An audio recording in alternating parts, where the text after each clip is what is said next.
En première période, Liège produit un jeu offensif et se procure quelques occasions concrètes. La tête de Perbet sur un corner de Mouli n'est pas assez puissante pour tromper Ortwin de Wolf.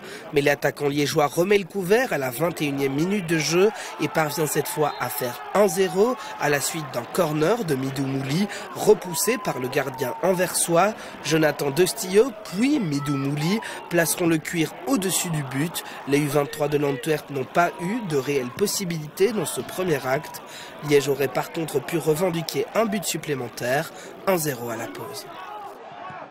En début de seconde période, Liège a les crocs. 40 secondes de jeu suffisent pour voir la première opportunité liégeoise.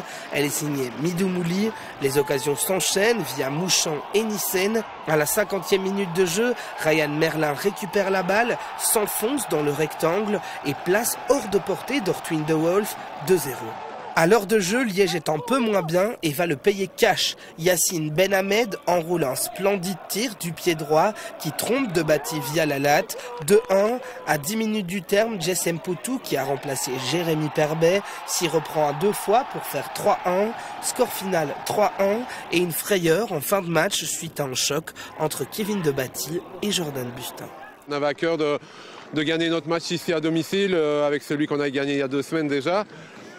Chose faite, ça a été, on a dominé du début à la fin pratiquement. On a eu 10 minutes du temps où on a un peu eu de flottement et on a pris un beau but malgré tout. Donc voilà, mais le résultat est là et on continue le chemin, quoi. Victoire pour Liège face aux jeunes Anversois dans un match maîtrisé. Un succès à la saveur particulière pour Jonathan Destillo, le capitaine sang et marine, qui signait son 200e match pour les Liégeois. Ah, c'est vraiment formidable de jouer déjà 200 matchs pour ce club. Ça reste un club historique. Et en plus, pouvoir fêter mes 200 matchs avec une victoire, c'est encore plus magnifique. Dimanche prochain, Liège recevra Ninove, 18e de National 1, pour tenter de s'installer dans le top 3.